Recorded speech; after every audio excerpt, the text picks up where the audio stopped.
Es posible que en el universo infinito haya más planetas habitados por especies inteligentes.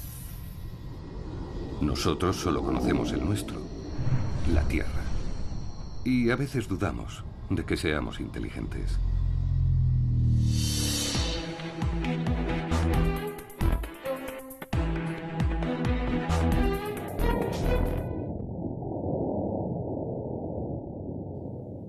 Por eso, quizá impresionados ante el espectáculo de destrucción y barbarie que habíamos sido capaces de hacer en lo que fue llamada Segunda Guerra Mundial, los países del mundo decidieron crear en 1945 la UNESCO, Organización de las Naciones Unidas para la Educación, la Ciencia y la Cultura, con la misión de salvar y conservar lo mejor de la humanidad.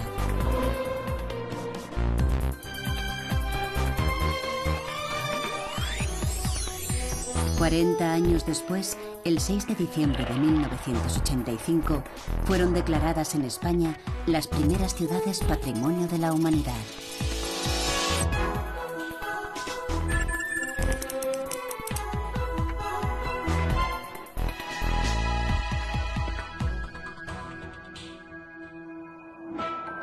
Hubo un tiempo en el que fuimos un mundo perdido. Paisajes tropicales de ciénagas interminables cubiertos por nieblas y abundantes lluvias. Paisajes del pasado que, tras millones de años de evolución, tornaron en piedra y escarpes.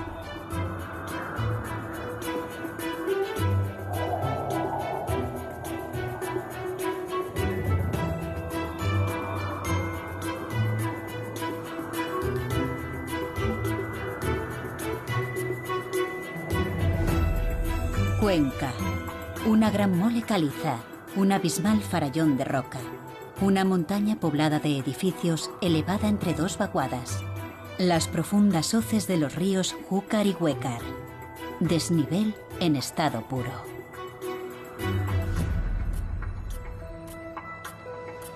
Cuenca es una de esas ciudades que, a lo largo de su historia, ha sido campo de pruebas en la conquista del espacio. Se ha levantado a la medida de un universo asimétrico y laberíntico. Su trama urbana se adapta a su medio natural, a su geometría y no al revés. Cuenca es un fractal, como un río y sus afluentes, como una arteria y sus vasos sanguíneos.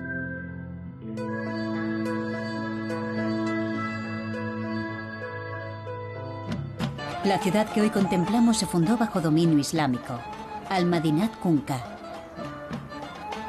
Su auge se debió al aprovechamiento de la geografía defensiva de las hoces, su muralla natural. Y sobre todo a la gestión y uso de sus aguas. Con una población en aumento, era necesario mejorar el sistema de abastecimiento. La solución, un acueducto. Se trazó desde una cueva cercana, remontando la hoz del Huécar. Para conducir el agua, se talló la roca de los precipicios, salvando tramos con altos arcos de obra.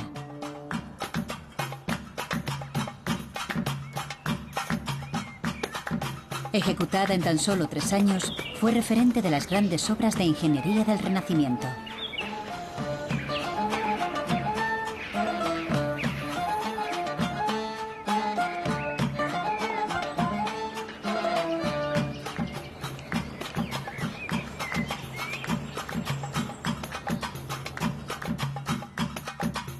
El agua entraba a la ciudad por su parte más alta y las canalizaciones llegaban hasta la Plaza Mangana, para muchos el corazón histórico de Cuenca.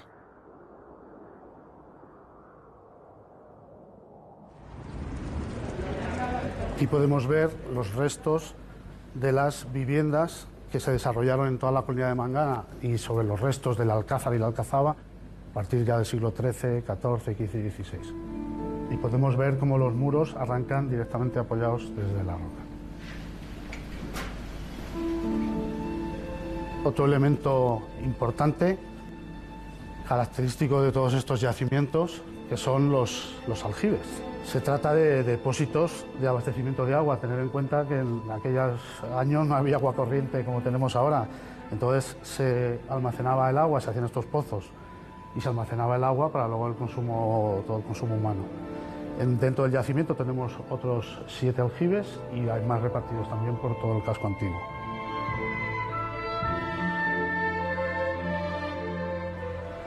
El agua trajo la artesanía del barro.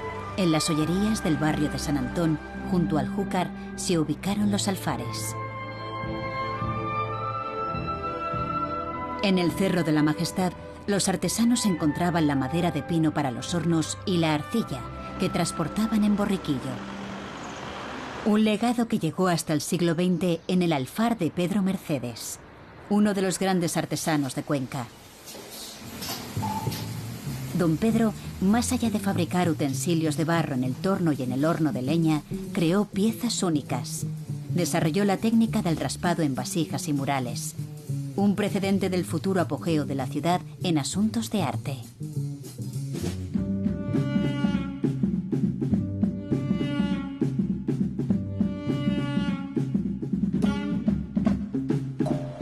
En tiempo de los Reyes Católicos, Cuenca era una ciudad en expansión ganadera que exportaba alfombras y paños.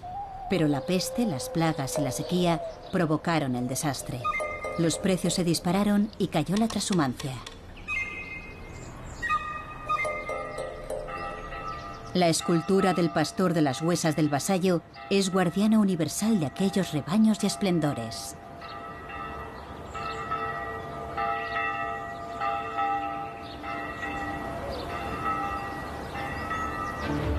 Los conflictos bélicos que vendrían no ayudaron a la recuperación económica.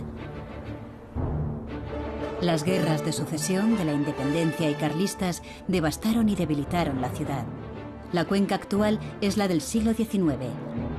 La calle Alfonso VIII es su arteria principal, frontera entre las dos zonas urbanas, la vieja y la nueva.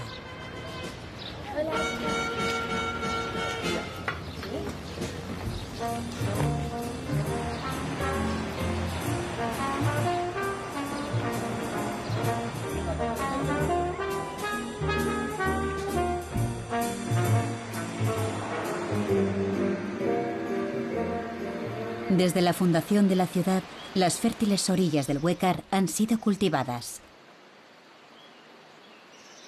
Sus pequeños huertos fueron sustento de la población en sus épocas más negras y continúan dando vida.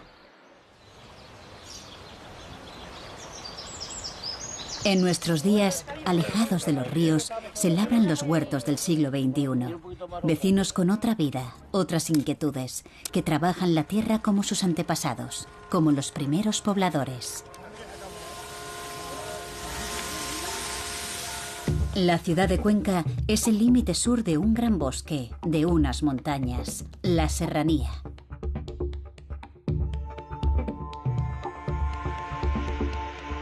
Cerros y desniveles que han llegado a nosotros con sorprendentes formas, testigos pétreos de la fragilidad de estas tierras.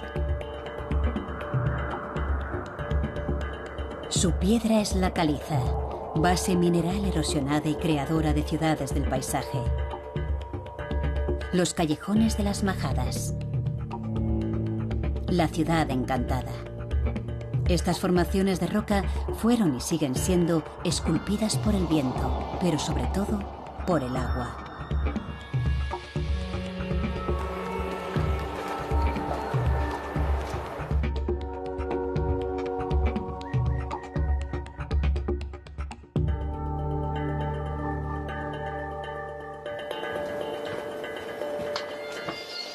Aquí, la vegetación escala. Hiedras y tejos centenarios trepan y se aferran a las grietas y recovecos de la roca. Encuentran refugio entre estos monumentos naturales de inestable destino.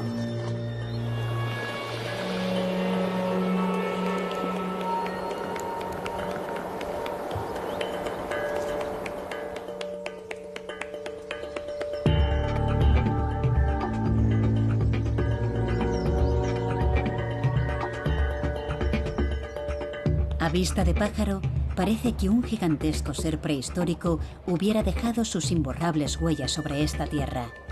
Las aguas subterráneas horadaron la caliza durante millones de años, creando grandes depresiones, las torcas de Palancares y Tierra Muerta.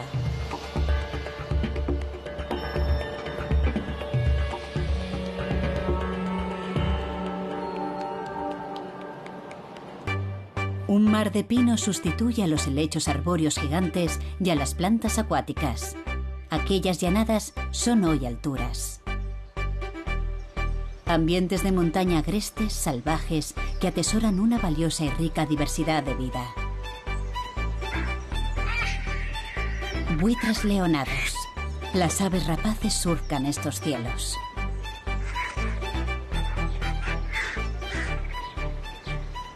En tierra firme abundan los grandes herbívoros.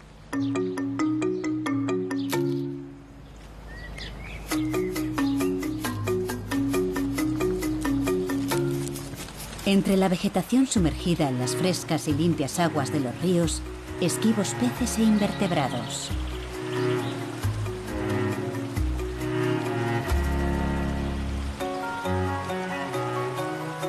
Aquí vivieron los grandes mamíferos ibéricos hace cientos de años.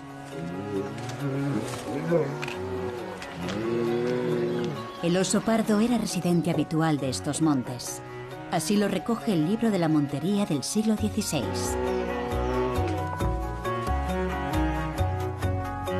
Hoy podemos ver osos en el Osquillo, lejos del límite de su distribución actual, más al norte peninsular. Es un parque cinegético orientado a la conservación y la educación ambiental. Orografía osca y de difícil acceso. Es el significado de Osquillo.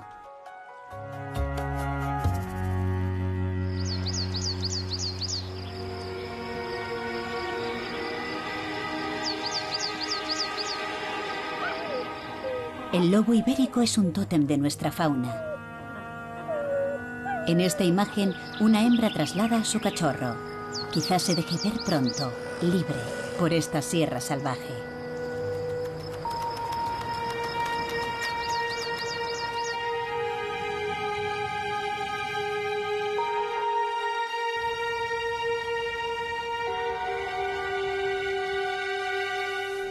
Pero si aún nos remontamos mucho más atrás, lo que es toda la parte de Cuenca, que ahora encontramos eso a unos 1000 metros de altitud aproximadamente sobre el nivel del mar, lo que es la parte de la ciudad, llegó a estar, digamos, cubierta totalmente por lo que sería el mar de Tecis, ¿no? Un mar gigantesco en el que había una gran cantidad de animales, gran cantidad de dinosaurios y animales prehistóricos, ¿no? Animales que vivían y que se acercaban a estas zonas.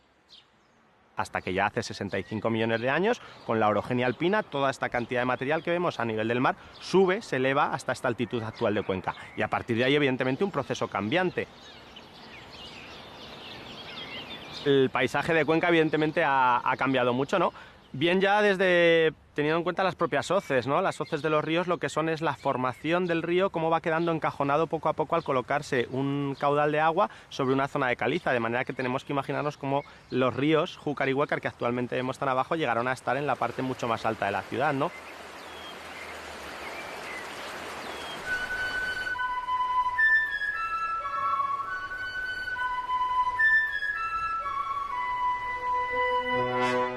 Dentro de la Declaración de Ciudad Patrimonio de la Humanidad del año 1996 se incluye lo que es el casco histórico de Cuenca, lo que es la parte de la ciudad, pero también se incluye lo que es el paisaje natural, una zona verde, una zona muy bien conservada de naturaleza, muy cercana a un casco histórico, a un núcleo urbano.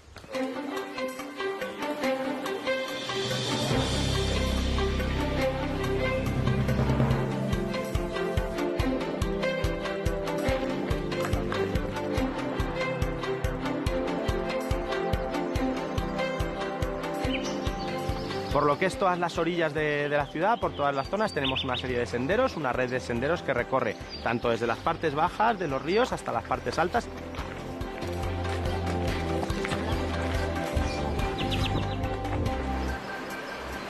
Del Huécar, decía ya Federico Muelas, ¿no? Uno de los escritores de Cuenca, que es un río conquense de pura cepa, porque nace y muere en Cuenca, ¿no? De hecho, nace aquí a unos 15 kilómetros y llega a sus aguas hasta la parte del Júcar.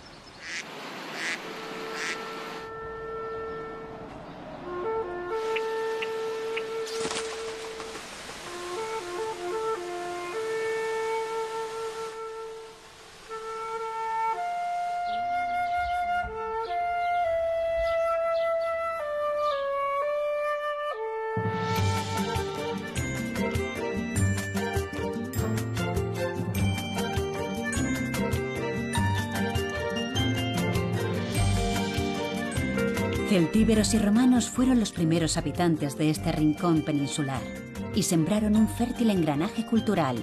Más de 20 siglos después, esta vieja ciudad alberga el arte moderno español más vanguardista.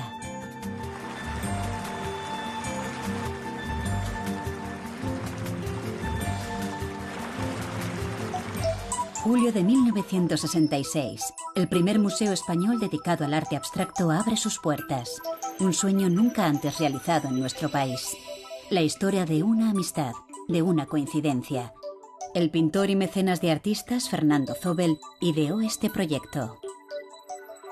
Vino aquí a Cuenca, era muy amigo de Gustavo Torner y hablaba del museo, que él quería hacerlo en Sevilla o en Toledo. Y creo que fue Gustavo Torner quien le insistió que lo hiciera aquí, en las Casas Colgadas, que fue un acierto enorme. Venían cantidad de gente a ver el museo. Y todos los pintores más importantes de la época, todos querían tener obra aquí. La gente lo cogió bien.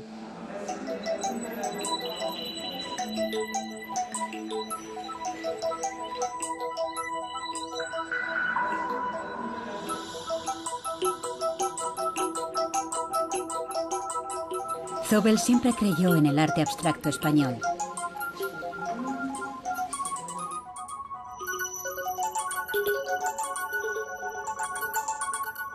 El director del Museo de Arte Moderno de Nueva York dijo de él que era el más bello pequeño museo del mundo.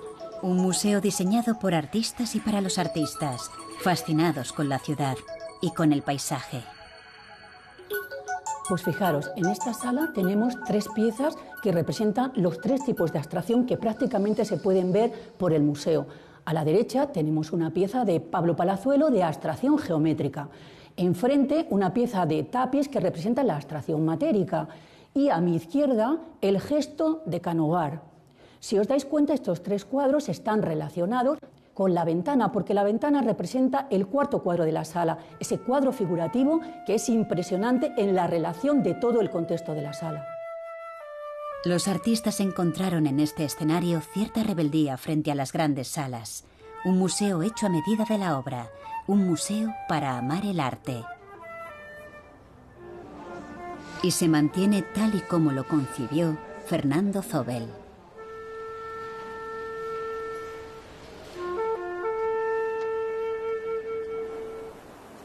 Antonio Pérez fue uno de los jóvenes atraídos por este pulso cultural. Fijó su residencia en la ciudad y en 1998 abrió al público una fundación que lleva su nombre. Mi museo es diferente al del Museo de Arte Abstracto, que es más en la época de la abstracción española.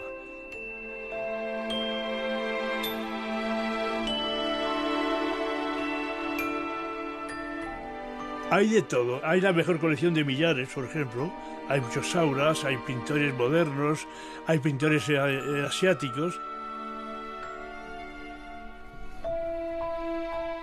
El arte es subjetivo, pero traspasa lo subjetivo, para que no sea una cosa autobiográfica. El arte tiene que ser universal. Igual es un Velázquez que un objeto que tenga mucho encanto, que tenga mucha personalidad. El objeto encontrado es un objeto que a mí me recuerda siempre algo de arte, sobre todo siempre autores, de lo que sea, de envolturas, todo aquello que hace gracia, incluso a veces comiendo, de repente estás hurgando y diciendo, mira, parece un Millares. Me gusta mucho mezclarlo todo.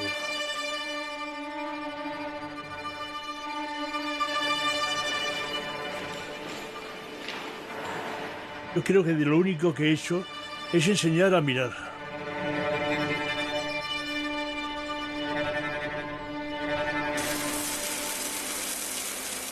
Cuenca es un diálogo constante con el arte.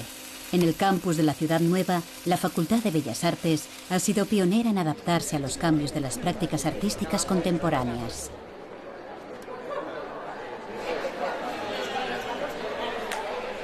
Que es una escalera de no fragado. Sí, y por eso se va a ir agrietando. Sus laboratorios de fotografía, vídeo y cine, sus talleres de escultura, pintura o grabado, son cantera de artistas. También recibe estudiantes extranjeros en intercambio gracias a un plan de estudios que aumenta cada día en reconocimiento. Todos pueden mostrar sus trabajos en la propia facultad.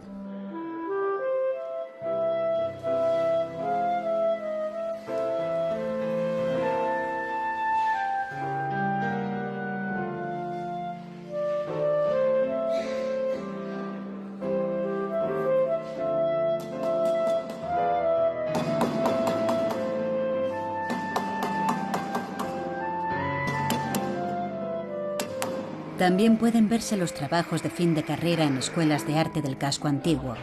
La Mosa es uno de estos lugares. Un colectivo nacido en la misma Facultad de Bellas Artes. Antiguos alumnos gestionan un espacio que acoge las nuevas tendencias. Un lugar de encuentro para los estudiantes y el público en general.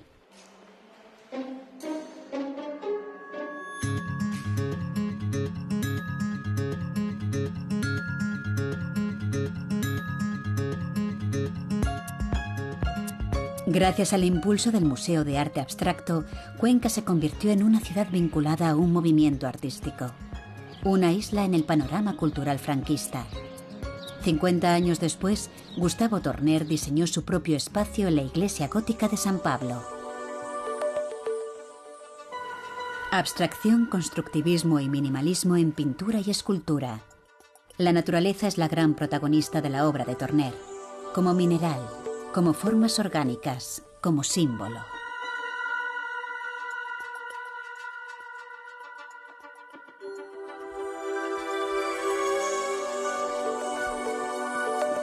La luz ha sido una de las obsesiones recurrentes en su evolución como artista, como lo fue para aquellos que construían catedrales. La Catedral de Santa María y San Julián es única por muchos motivos. Uno de los más notables es la originalidad de sus vitrales, arte moderno en vidrio. Fueron incorporados en 1995, siglos después de ser levantada. Sus autores, 4 pintores abstractos vinculados a Cuenca. Gustavo Torner quizá fue el más atrevido en la elección de los temas.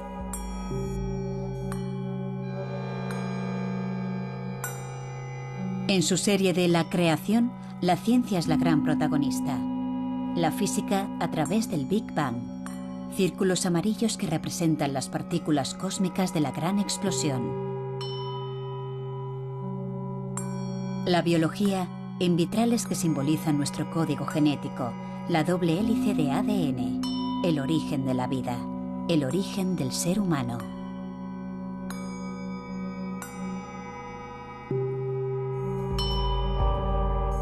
Uno de los fundadores del Museo de Arte Abstracto, Gerardo Rueda, diseñó 12 vitrales circulares en homenaje a poemas de Dante.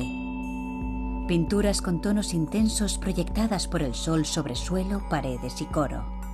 Pinturas que crean un juego de luz y color en el interior del templo, que se deslizan por la piedra y la madera de los siglos de historia de esta catedral.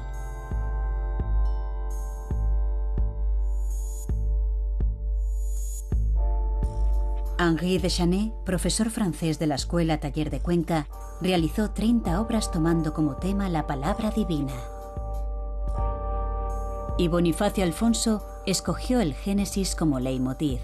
Trabajó en sus vidrios como en un lienzo y volvió a pintarlos una vez instalados en los muros.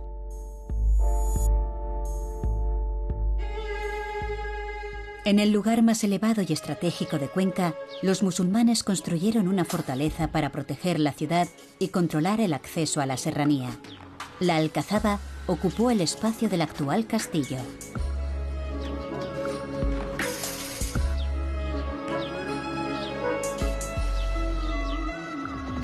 Allí se estrechan las hoces de los ríos, creando una península donde se fue construyendo el núcleo urbano.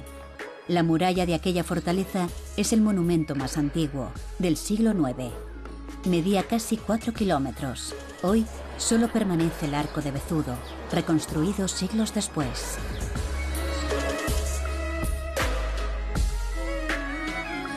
Lo primero que llama la atención del viajero es la Torre Mangana. Se alza donde estuvo el Alcázar y pudo ser su minarete. En el siglo XX adquirió el aspecto actual y hoy preside una plaza moderna y colorida. La escultura dedicada a la Constitución española de Gustavo Torner da el toque contemporáneo a este rincón de la ciudad.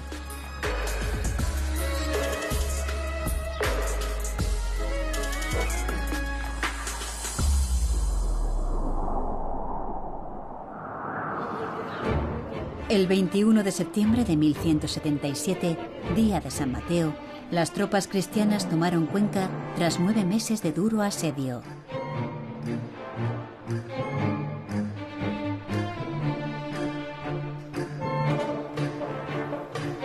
El rey Alfonso VIII entró triunfal, a caballo, trayendo cambios que desembocarían en una nueva trama urbana.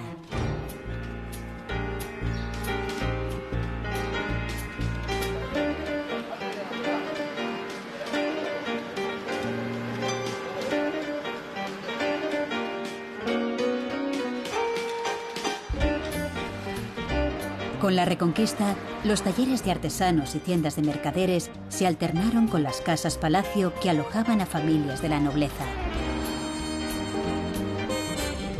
Fachadas de vivos colores y blasones de piedra realzan el porte de estas viviendas de las calles Alfonso VIII y San Pedro.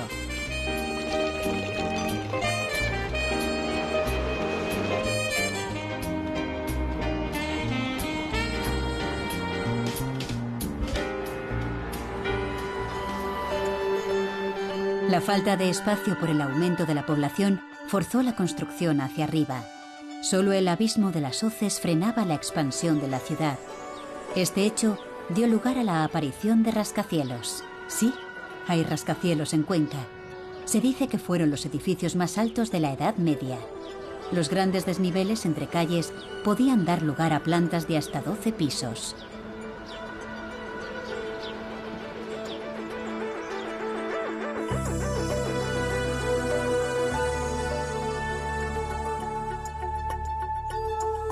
Las viviendas más famosas de Cuenca no son rascacielos, pero también se asoman a un profundo talud, las casas colgadas, imagen de aquellas que buscaban suelo al límite del farallón rocoso en el siglo XV. Identifican a la ciudad en el mundo.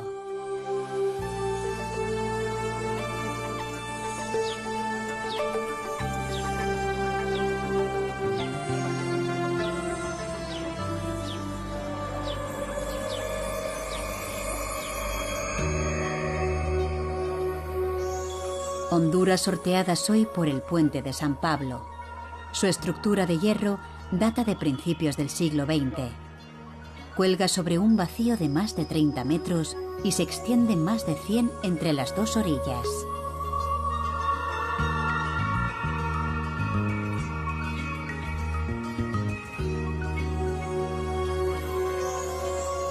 Una de las casas colgadas, la Casa de la Sirena, cuenta con leyenda propia. Enrique II de Castilla tuvo un hijo ilegítimo con su amante Catalina. Un hechicero vaticinó que ese hijo, algún día, podría arrebatarle la vida. Atemorizado, Enrique hizo que sus hombres se llevaran al niño. Desesperada, Catalina se suicidó lanzándose al vacío de la hoz. En las frías noches de invierno aún se escuchan los lamentos de Catalina como cantos tristes de sirena.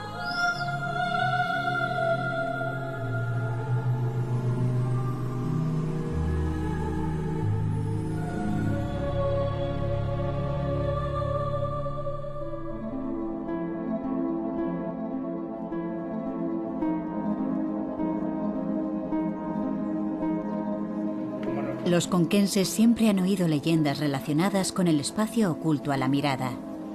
Túneles donde se cometían crímenes o se hacían desaparecer prisioneros. Los arqueólogos están reescribiendo la historia de esta cuenca subterránea. Empiezan a salir a la luz refugios de la guerra civil, como el túnel de Alfonso VIII, que puede visitarse.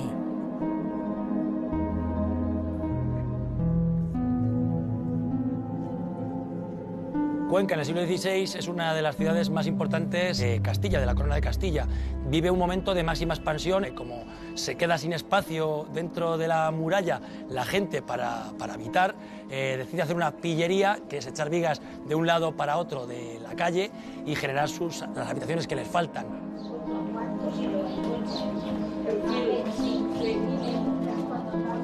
Las calles pasadizo, que se generan en este momento, son un concepto muy típico del paisaje urbano de Cuenca.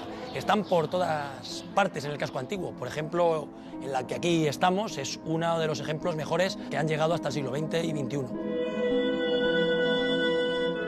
A finales del siglo XVI, por orden de Felipe II, se levantó este edificio para convertirse en sede de la Inquisición, uno de los pocos construidos expresamente para esta función. El Santo Oficio desempeñó en él su labor hasta el siglo XIX. También fue cárcel muchos años. En sus muros queda escrito el penar de aquellos presos. Es tan grande mi pena y sentimiento en esta prisión triste y rigurosa, ausente de mis hijos y mi esposa, que de puro sentillo no lo siento. Oh, si llegase presto algún contento, oh, si cansada ya la ciega diosa, conmigo se mostrase más piadosa, poniendo tregua a tan gran tormento. Mas, ay, que mi esperanza entretenida consume el alma en tan larga ausencia, a donde está arriesgada honra y vida. Mas yo confío en Dios, que mi conciencia sé yo que está tranquila aunque afligida. Al menos reconozcan mi inocencia.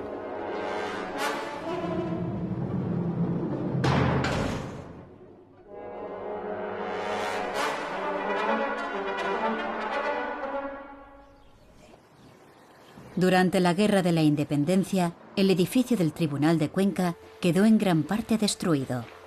Varias reformas dieron lugar al actual, sede del Archivo Histórico Provincial.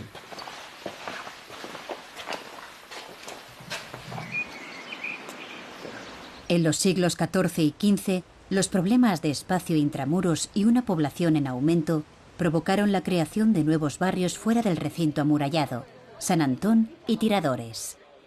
Con los cambios en la sociedad en los 500 años siguientes y la llegada del ocio a nuestros días, la gente abandonó el casco viejo para residir en la ciudad nueva, aguas abajo.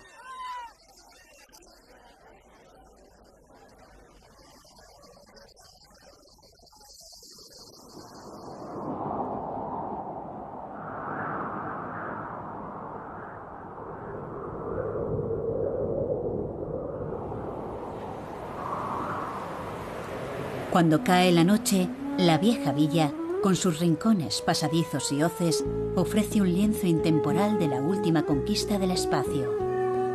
Peleas de gatos callejeros y el ajetreo del cierre de tascas y restaurantes. Es el sonido de la Cuenca medieval nocturna.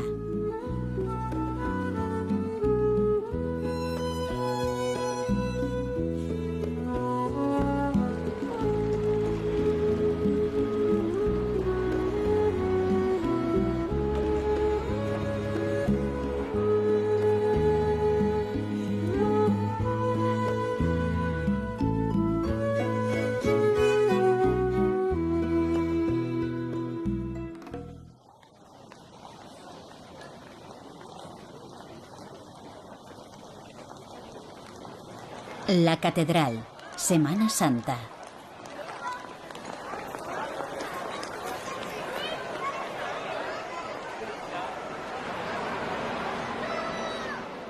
Los pasos esperan el momento de mezclarse con la gente y los nazarenos. Una tradición que nace en el siglo XVII con la fundación de las primeras cofradías.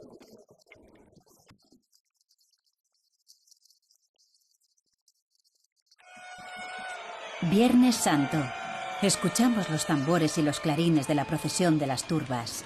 Así se conoce popularmente la procesión del Camino del Calvario de Cuenca. No siempre el tiempo acompaña. A pesar de la lluvia, un año más, se ha cumplido con el ritual.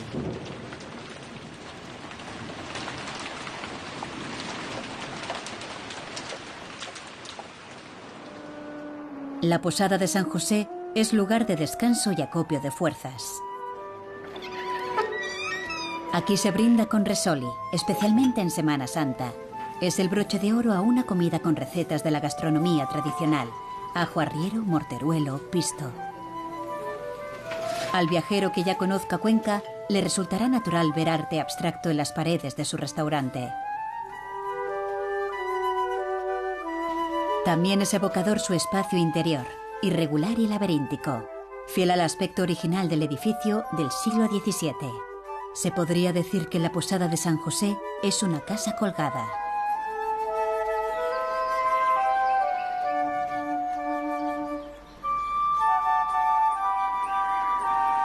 La ciudad celebra, en los mismos días, dos eventos declarados de interés turístico internacional: la Semana Santa y la Semana de Música Religiosa. En el moderno teatro auditorio se marca el ritmo cultural de la ciudad, un imprescindible. Su sello de identidad es el estreno de composiciones originales cada temporada.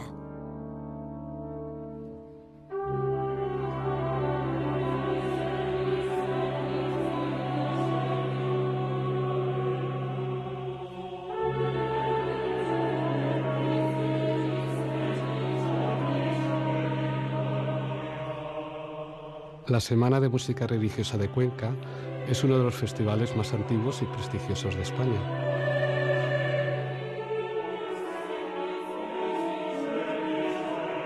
La música es un derecho universal y con la inspiración, con su belleza, puede transformar irreversiblemente el alma de las personas. ¿Qué hemos hecho? Pues realmente llevar varias líneas que hemos llamado la Semana Música Religiosa Cercana, que hemos abierto ensayos, conferencias, masterclass, lo hemos abierto al público gratuitamente. Además actuamos en residencias, hospitales para ese público que no tiene la oportunidad de acercarse a los auditorios, hacer conocer lo que es el festival en sí de la Semana Música Religiosa de Cuenca. Hasta 8 siglos de historia del arte pueden contemplarse en la catedral, pero el peso y el paso de la historia hicieron que fuera destruida y levantada en varias ocasiones.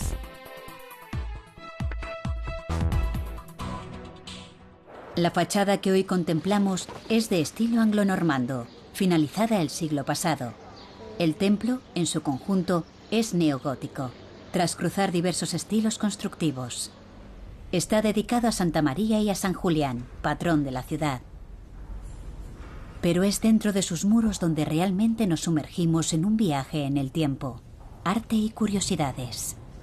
El triforio es una solución arquitectónica fantástica creado para esta catedral. Soluciona el problema de la altura, no tienen que elevar demasiado la catedral. Es una de las primeras catedrales góticas, si no la primera, que se construye en España, como un laboratorio del gótico. Y entonces la solución por la que optan es crear este deambulatorio superior justo en el lugar donde están los grandes óculos sobre el coro. La Capilla de los Caballeros, el renacimiento en estado puro de esta catedral. El renacimiento que llega apenas 7 años después que se crease, digamos, en Italia. La figura clave de esta capilla es Fernando Yáñez de Almedina. Quizá no conocido por todos, es uno de los discípulos más excelentes del gran Leonardo, de Leonardo da Vinci. Hace 2 grandes tablas, la tabla del descendimiento y la colosal tabla de la adoración de los Reyes Magos. Y además el retablo del Calvario. Es un personaje muy importante, es un excelente pintor y podemos ver en él, cosa que ya no podemos ver en Leonardo da Vinci, los colores de Leonardo. Él mismo creaba sus pigmentos, que irremediablemente se deterioraron años después de sus pinturas, pero sus discípulos pintaban con los pigmentos tradicionales que duran siempre.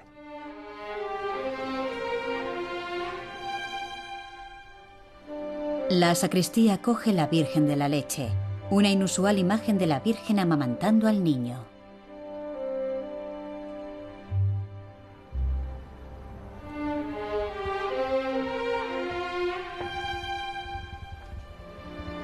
Esteban Jamete es otro de los artistas que se afincan en Cuenca y trabajan y enriquecen en el Renacimiento la catedral. Los canónigos de la catedral le encargan un arco en el que quieren que exponga toda la fe. Y entonces mete sus personajes desnudos, multiplicidad de angelitos, toda la mitología griega, motivos simbólicos, alegóricos. Es el arco triunfal de entrada al claustro.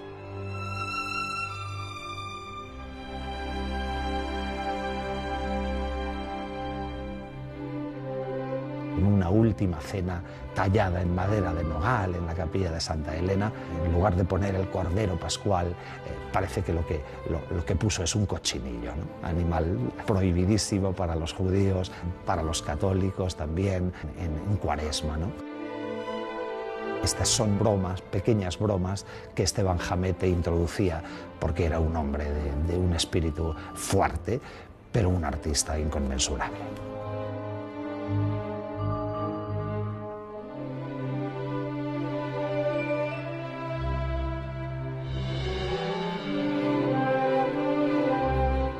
La catedral, como la trama urbana, también necesitó ampliar espacio con el paso de los siglos, hasta llegar al límite, al borde del abismo. Es una catedral colgada con 25 metros de caída libre, la única en todo el país que es, en sí misma, un mirador hacia la naturaleza.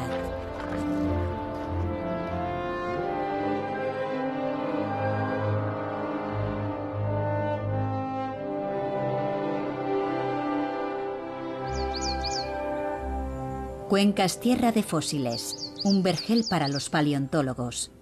Otras floras y otras faunas escondidos bajo estos sabinares. Digo yo que este raquis que llega hasta aquí te marca el peciolo más o menos a esta altura, ¿no? Y entonces a escasos kilómetros de la ciudad se encuentra el yacimiento de las Ollas, descubierto en los años 80. Es referente mundial de un periodo geológico concreto, el Cretácico inferior. Aquí se han encontrado hasta 200 especies de seres vivos, desde lechos de hojas gigantes hasta espectaculares dinosaurios.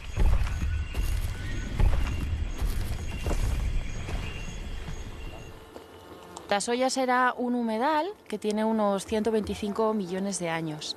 Es un yacimiento de preservación excepcional, es único en el mundo, es de los más importantes del mundo. No solamente han fosilizado los huesos, que es lo que estamos más acostumbrados a ver, sino que también tenemos preservación pues, de pelos, de plumas, de tejidos blandos, por ejemplo, ojos de peces.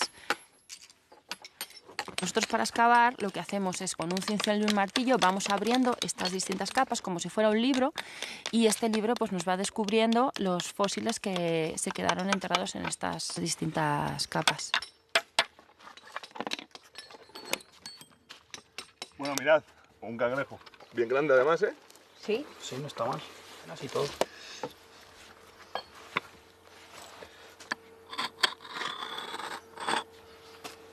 El dinosaurio Pepito, Concavenator, que es su nombre científico, se descubrió justo aquí donde estamos sentados.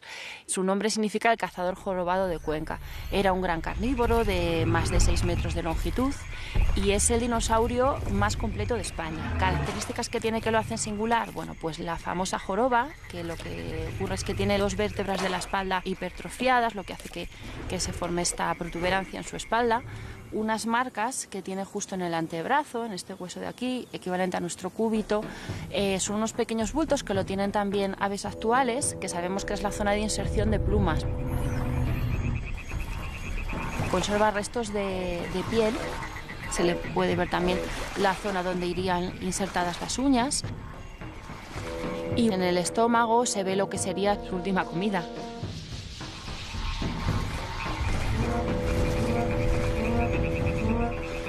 Aquí tenemos a Pepito. Su esqueleto está aplastado y acostado hacia su lado izquierdo.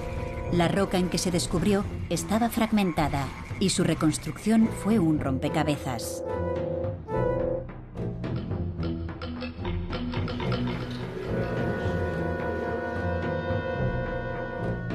El Museo de Paleontología de Castilla-La Mancha expone parte del patrimonio fósil de las Ollas y de otros yacimientos de la provincia.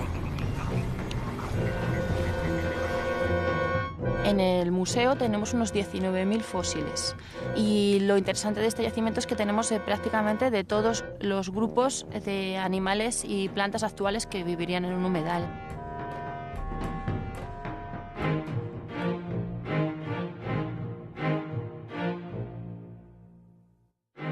Además de Concavenator, aquí en las Ollas también se descubrió Iberomesomys.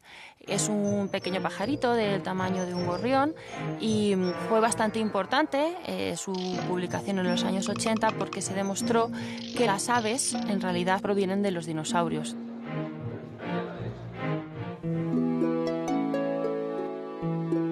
Nos queda hacer parada en el lugar más concurrido del casco antiguo, la Plaza Mayor.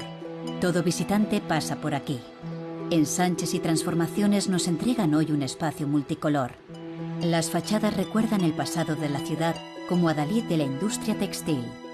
La catedral comparte protagonismo con el convento de las Petras y con el ayuntamiento.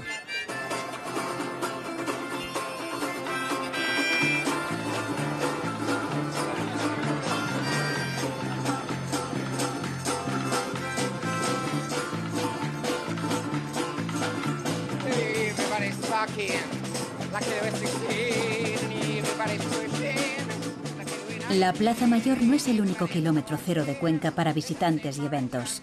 La gente y la cultura toman las calles cada mes de junio para disfrutar del Festival Nacional de Teatro de Calle. El Conca Street, espectáculos musicales y teatrales para todos los públicos en plazas y rincones de la ciudad vieja. En un fin de semana, la calle cambia de color, de sonido, de expresión.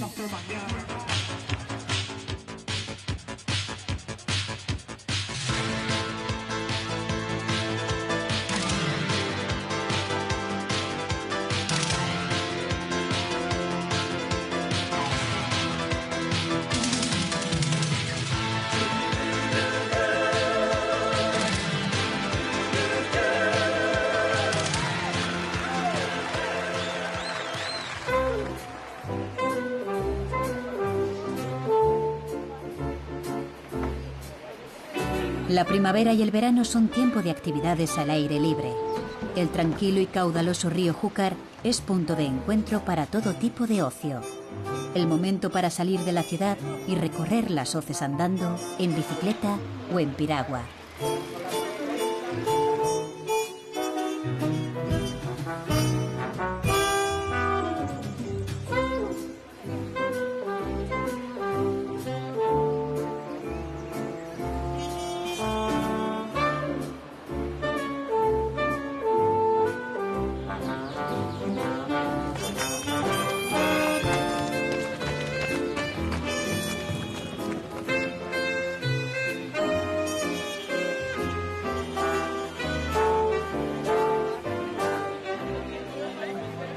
Los conquenses dejan las preocupaciones en casa y conquistan calles y plazas día y noche.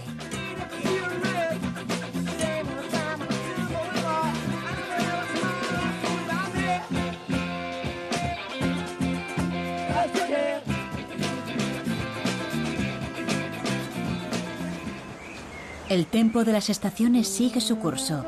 Las lluvias cambian el habitual verdor de Cuenca por una sinfonía de colores intensos. Cada otoño, el paisaje se transforma, pero el arte permanece. En su viaje a la Alcarria, Camilo José Cela escribió palabras intemporales, hoy reconocibles en lo que vemos y sentimos al visitar la ciudad, por siempre ya, patrimonio de la humanidad. Cuenca abstracta, pura, de color plata, de gentiles piedras, hecha de hallazgos y de olvidos, como el mismo amor. Cubista y medieval, elegante, desgarrada, fiera tiernísima, como una loba parida, colgada y abierta.